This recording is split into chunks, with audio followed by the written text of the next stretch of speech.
Good evening from Yami BTV. Wishing you all well today. Sending loads of love as usual on a weary, cold, rain-soaked, miserable Sunday evening on the outside, if you get what I mean. Now, I'm pleased to let you know as well, I've been staying at places of safety where I've got people around me.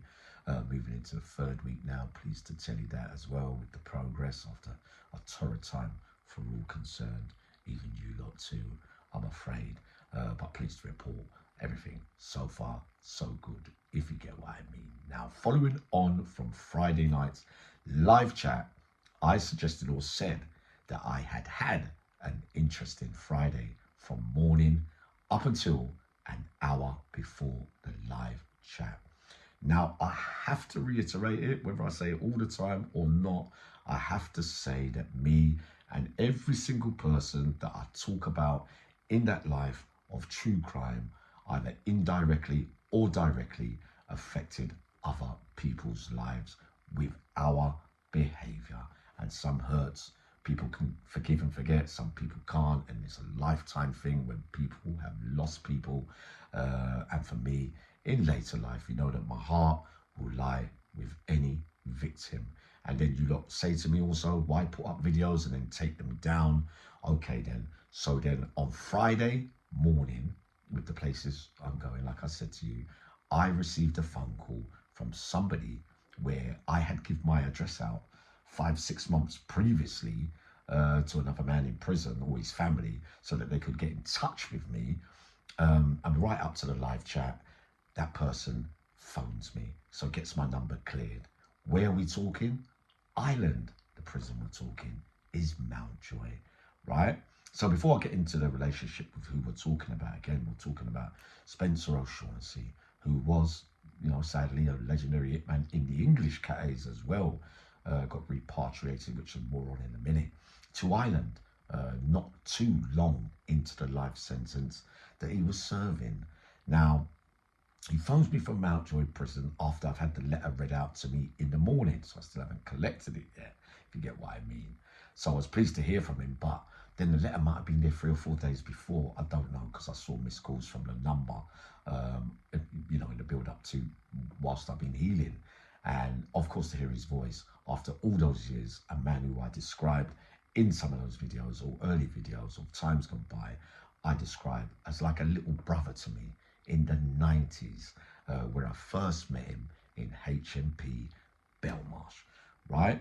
So some more relationship talk on that at the end of the video. But firstly, he is in Mountjoy prison on a recall. He wasn't out long, weeks, a couple of months or whatever. He came out like Curtis Warren on stringent conditions in an institutional setting of a hostel rehabby kind of place, with curfews and implemented strategies in place so that his risk could be managed. Many will know who serve life that you are always high risk to the public, the majority of the time, for a long period of time.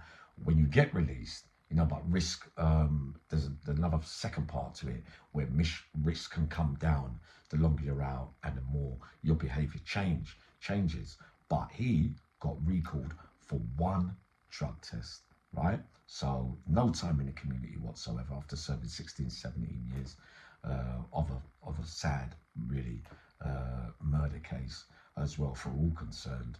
And he is in there now waiting to see if his risk can be managed in the community, right? So from, if you listen to the whole of my story, how recall can be, and many men out there who listen to me will exactly tell you that you don't have to commit a crime, that if you break any of those conditions, you can go back for as long as they want to hold you, especially if you're doing a life sentence. So he has to sit in front of a parole board with new conditions or similar ones to before, and we all go again, try again. He has to do courses, talk to people behind the door and that kind of stuff, counsellors, and whatever they ask him to do on that recall, he has to do before they can show any kind of suitability to have him back into the community. All right, so I know what that feels like, and many of us know what that recall feels like as well, especially when you do so many years in prison and come out. I found, look how many times that I got recalled. It's a very difficult set of circumstances when you're not used to the outside world. So yeah, it was nice to hear his voice and that kind of stuff, and he's explaining about Mountjoy prison. So I said to him, would I have survived in Mountjoy? He said to me, no, I wouldn't. I said, why wouldn't I? He goes, because over in Ireland, they wouldn't have put up with my behaviour. But I said, but hold on, Spencer. I was around some of the biggest names in history in England with some big names in true crime from Ireland. He said, yeah, but you didn't do anything bad to them, and you didn't, upset or, harm them in any way where you could get things by way of retaliation and retribution. But I said to him, many Scottish, Irish, Welshmen come down south and still survive with the way they are, with their characters. So open to debate that one, if you get what I mean. So he's describing Mountjoy, but then I get a couple of other Irish friends that I have as well phone me from that who have been to Mountjoy as well, who I remember they tell me that they went there and lied about their age when they were younger just to get there because of all the privileges and bench officers and a lot. But the way that they describe Mountjoy reminds me of an old Parkhurst in the early 90s and 80s, where everything seems to happen, the food, the drink, the drugs, all the things combined together, long tables where inmates sit out and eat and that kind of thing. And I also hear and remember that a couple of those that I know in Ireland were on the roof in Mountjoy, I think it was in 1990, which tells me that was at the time of the Strangeway riots. So was Mountjoy one of those that followed suit from Strangeways? I haven't checked up yet, but some of you will tell me. Now, Spencer's fighting for his life to get back out, because he knows deep down that being institutionalized and being safe in there and not having time on the out, the longer it goes on, the harder it gets, if you get what I mean. Now, the relationship prior to all this with him and me started in Belmarsh, where a lot of people were around at that time when he first came as a 20-year-old, or for that sad case. Now, first for inklings with Spencer O'Shaughnessy that he is one of the greatest centre-back defenders of football that I ever saw. And rest in peace, Johnny Dumford and a few other names that were around in Belmarsh at the time. He first caught everybody's attention with the way that he could read the game and his physical attributes, if you get what I mean. A proper, seriously, he'd be first pick, like if you're captain, like when you've got two people standing first pick, you're picking because you know that he's reliable at the back. I had many tussles with him on that football pitch as well, being a striker. Now, got talking to him because he knew Delroy Walcott, Scribes, Aubrey Bay, the Gaffords, from way back in the day that I started doing prison time with in the 80s from that neck of the woods. So that's, the prison thing goes, tit for tat.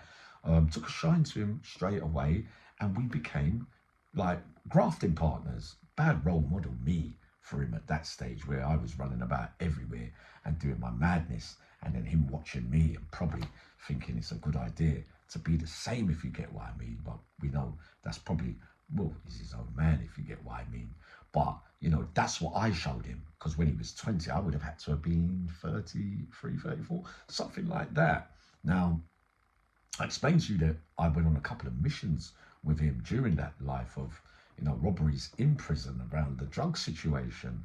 And then there was that time, remember, where I did something wrong and the geezer didn't want to fight me, even though Spencer's taller and more, gangly and physical, even though I was short and stocky and had a lot of dense muscle on me. I mean, him used to wrestle all the time. And remember the famous words, rest in peace, Johnny Dumford, and other men who always say two killers when they meet, but when two killers meet, no one wins. But we know what he really means by that. We're talking about two men that don't really want to lose a fight or a battle, whether it's play fighting or serious, if you get what I mean. So that was another inkling to the kind of boy or man that I thought he was going to turn out to be. I knew that he would have a rocky road during that sentence. Now, remember, he's explaining already that he doesn't want, he's got family members in Ireland, he doesn't want to do his time in England, blah, blah, blah, blah. So then this incident happens between me and this other inmate, and he wants to pick on, he says he don't want to fight me, he wants to fight Spencer.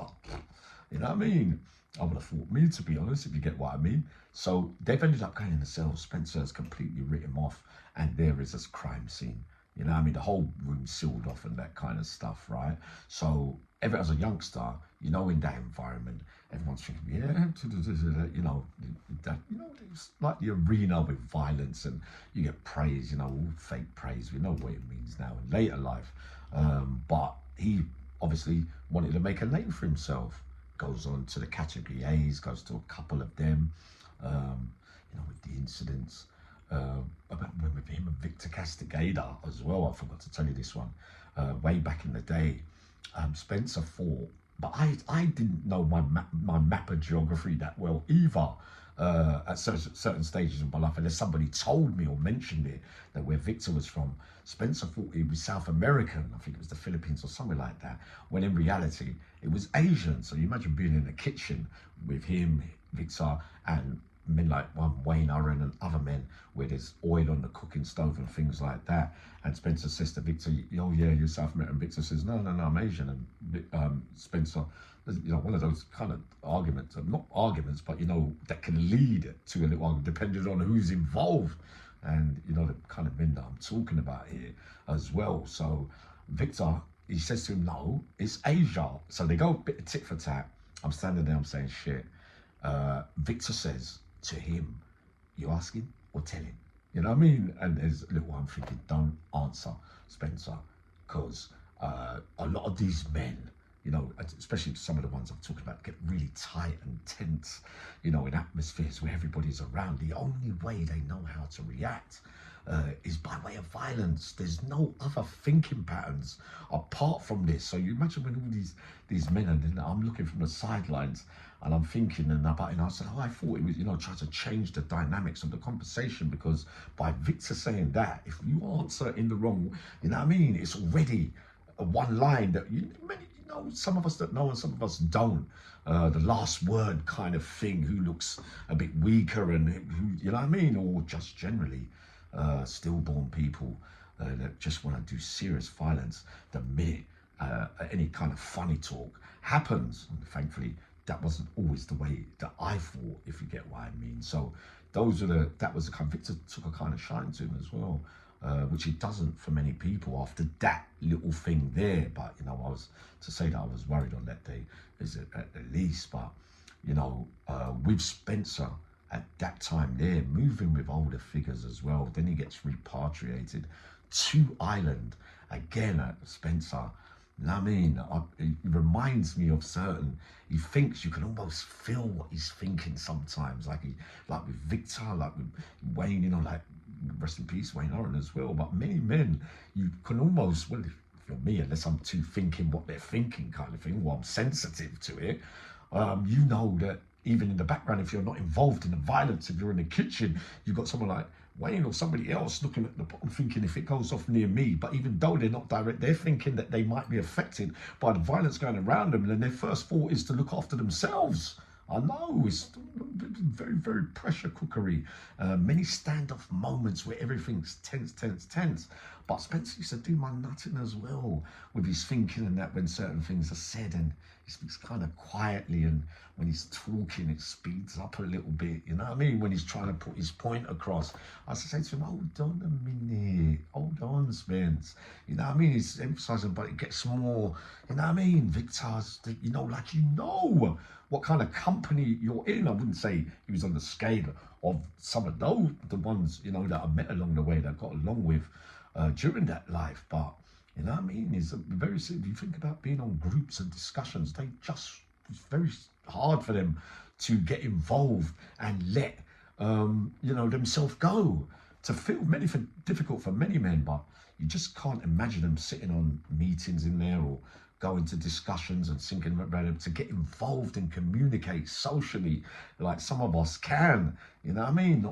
There's a lot of men that can't, you know what I mean? And they might feel a little bit inferior and a bit left out, or they won't even be there at all because they don't want to be able to speak, because some of their senses of humour very, very strange at least. But I know we're all made up of different mechanisms. But, you know, that's what I had to say, and, you know, I'll put that up, and he's on the struggle now on a recall and answering that. I'm going to get more round to some more Irish prisoners now that some of you have reminded me, bloody hell, yeah, But wishing you a good evening. I'm going to do one more video in a minute, maybe go live, but sending loads of love to everybody. I mean, see you soon.